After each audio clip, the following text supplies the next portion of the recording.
लीजिए, मुझे ये बताया उन्होंने जो बात मुझे पहले से पता थी। बोले ये हरिओम कला केंद्र अभी बना है, इसके कालीन, इसका पेंट, इसकी लाइटें बता रही हैं ये अभी बना है और इसमें डीएम साहब का विशेष योगदान है, तो इसके लिए तो तालियां बजनी चाहिए। ये बड़ा हमारे कमिश्नर साहब, हमारे प्रशासन, हमारे पूरे जितना भी एडमिनिस्ट्रेशन यहाँ बैठा हुआ है, क्योंकि यदि आजमगढ़ भी कला और संस्कृति से नहीं जुड़ेगा तो हिंदुस्तान का कौन सा शहर जुड़ेगा। वो शहर जिसने हमें अयोध्या सिंह उपाध्याय हरिओम दिए, वो शहर जहां से कैफी आजमी दुनिया में पहुंचते हैं, वो शहर जहां निकटवर्ती श्याम नारायण पांडे जी हिंदी के, उर्दू के, मुझे लगता है कि अदब का पूरे भारतवर्ष में हो सकता है कि राजनीति का केंद्र आप दिल्ली को माने, हो सकता है कि अर्थ का केंद्र आप मुंबई को माने, लेकिन यदि मुझे लगता है कि हिंदुस्तान के नक्शे पर कविता का, शायरी का, हिंदुस्तान की तहजीब का, हमारी संस्कृति का यदि कोई एक प्रतीक शहर ढूंढा जाएगा तो आजमगढ़ शायद सर्वोपरि होगा। आजमगढ़ से ऊपर कोई नहीं हो सकता। चाहे वो हिंदी के बड़े रचनाकार हैं, कैफी आजमी साहब की जमीन है, शकील आजमी आज मुंबई में जाकर परचम फहराते हैं तो वो आजमगढ़ होता है। हम हिंदी की बात करते हैं, न रहो न निराश करो मन को, कुछ काम करो, कुछ काम करो, तो हमें कहीं ना कहीं अपने बड़े कवियों की रचनाएं आसपास घूमती हुई नजर आती हैं। आज आजमगढ़ की उस जमीन पर दैनिक जागरण ने शब्दों की, कवियों की पालकी लेकर जो 6 कहार आपके सम्मुख यहाँ उपस्थित किए हैं, ये मान लीजिए कि वो आधुनिक हिंदी कविता के अपने अपने रस के सब सिद्ध हस्त रचनाकार हैं। मैं एक बहुत संक्षिप्त परिचय करवाता हूं। कविता की धारा आपको ज्यादा सुनने को मिलेगी। सबसे इधर जो रचनाकार बैठा है उसकी मुद्रा से ही आप समझ गए होंगे ये मंच के जिले इलाही हैं। ऐसा ही बैठा है जैसे मुगले आजम बैठते होंगे। तालियां बजा दो, ये हंसी मुस्कुराहट का भी कार्यक्रम है। इस कवि को आपके सम्मुख चंदौसी उत्तर प्रदेश से मंगवाया गया है और वीर रस की धारा में देश की मिट्टी को तिलक करने वाले युवा कवि का नाम सौरभ कांत शर्मा होता है। तो एक बार तालियां बजा दीजिएगा हमारे प्यारे सौरभ के लिए। माइक बहुत नजदीक आकर बोलना पड़ रहा है, थोड़ा सा ऐसा कर दो जो आवाज दूर से भी पकड़ ले, लाउड कर दीजिए थोड़ा सा। उनके ठीक बराबर में व्यंग की धारा का एक कुशल चिदेरा। यदि मुझसे व्यक्तिगत रूप से पूछा जाए कि हिंदुस्तान में प्रवीण शुक्ल आपके बाद की पीढ़ी में सर्वाधिक श्रेष्ठ व्यंग लिखने वाले कौन रचनाकार हैं, तो मैं बिना सेकंड का 100वां हिस्सा गवाए कहूंगा कि मेरे प्रिय रचनाकार का नाम गोविंद राठी है। जब गोविंद राठी आपके बीच आएंगे और अपने शब्दों की लाठी घुमाएंगे तो आप कहेंगे आनंद आ गया, जरा एक बार और घुमाइएगा। और व्यंग वही है जिसको सुनने के बाद यदि राजनेता के बारे में कहा जाए तो राजनेता, अफसर के बारे में कहा जाए अफसर, और खुद अपने बारे में कहा जाए तो कभी ये कहे कि आनंद आ गया तो व्यंग हो गया। ये मान लीजिए व्यंग साली के द्वारा काटी गई वो चिकोटी है जो थोड़ा सा दर्द तो देती है लेकिन आनंद भी पूरा देती है। तो एक बार जरा तालियां बजा दीजिएगा हमारे गोविंद राठी जी के लिए।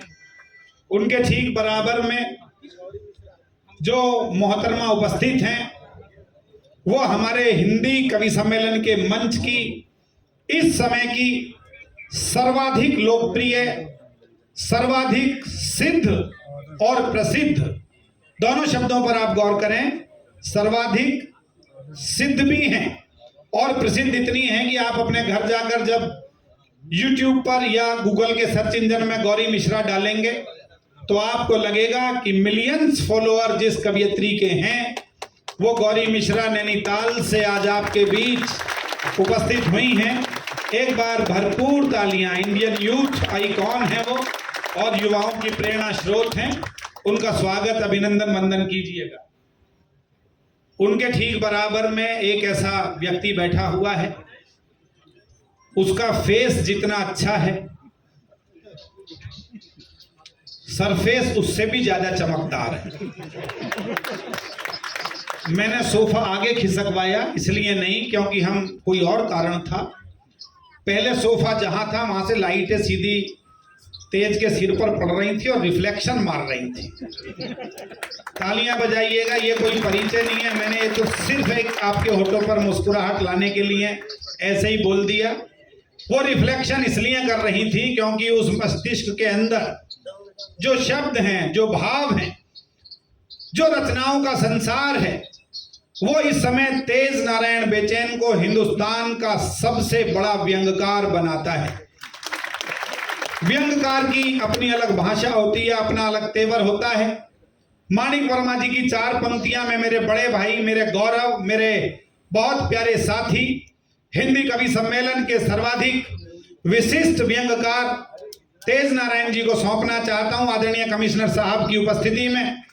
कहीं लिखा माणिक वर्मा ने कि जो सच बोले उसे सूली चढ़ा दो, जो सच बोले उसे सूली चढ़ा दो, ये तख्ती हर कचहरी में लगा दो, गुलामी का असर बच्चों पे होगा, ये पिंजरे में रखा पंछी उड़ा दो। तालियां जरा जोरदार होनी चाहिए, बड़े बड़े रचनाकार के लिए बड़ी तालियों की जरूरत है। उनके ठीक बराबर में बुलंदशहर की उस जमीन से जहां निकट में एक गांव सैदपुर है, जिसके सर्वाधिक बच्चे सेना पर आज भी इस समय भी राइफल लेकर तैनात रहते हैं, वहां से एक ऐसा कवि हमारे बीच उपस्थित है जो डिग्री कॉलेज में प्राचार्य रहे हैं। और ये विशेष बात है आजमगढ़ वालों, आपकी तालियां उठेंगी अगली मेरी बात पर। हिंदुस्तान में 4 जीवित लोगों को परमवीर चक्र मिला है।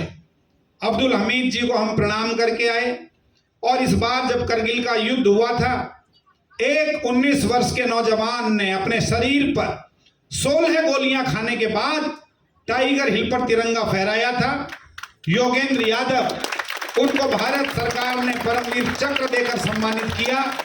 वो योगेंद्र यादव जिस गुरु की कक्षा के छात्र रहे, जिस गुरु के सामने बैठकर उन्होंने शिक्षा प्राप्त की, वो डॉक्टर अर्जुन सिसोदिया आज अपनी कविता की पताका लेकर आपके बीच उपस्थित हुए हैं।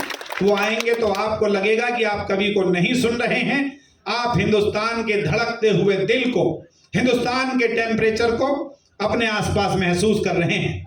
मेरा नाम प्रवीण शुक्ल है, मैं 32 साल से कविता की यात्रा में हूँ। 25 पुस्तकें लिखी हैं, शायरी से लेकर कविता तक की सारी यात्रा की है। 9 बार अमेरिका गया हूँ, 13 बार दुबई गया हूँ, 3 बार राष्ट्रपतियों ने भी, प्रतिभा जी ने, प्रणब जी ने, कलाम साहब ने सम्मानित किया है। जब तक तालियां नहीं बजाओगे बताता ही रहूंगा कि मैंने क्या क्या किया। मैं इस प्रतीक्षा में था कि आप ताली बजा दें तो मैं काम रोकूं, लेकिन ये मान लीजिएगा कि आज इतना सुखद वातावरण है। हर श्रोता मुझे आश्वस्त करे, ये जो 2-2.5 घंटे का समय आज दैनिक जागरण ने आपके लिए संयोजित किया है, उनकी तरफ से घर भी जाएंगे तो ऐसी कूलिंग, ऐसी ठंडक आपको नहीं मिलेगी। तो ये वातावरण बहुत अच्छा है। हमारे बड़े प्रशासनिक अधिकारियों का, राजनेताओं का सानिध्य यहाँ है। शब्द के बड़े शिल्पी इस शब्द में अपनी आहुति देने के लिए उपस्थित हैं। तो आप बहुत मन से सुनिएगा। आज की शाम को मैं केवल ये कहना चाहता हूं कि कबीरा की राखी साखी हैं, तुलसी की बानी हैं। कौन है ये लोग? कबीरा की साखी हैं, तुलसी की बानी हैं, ये जिगर निराला की अनमोल निशानी है। गंगा, अगली 2 पंक्तियों पर आजमगढ़ के हाथ उठें।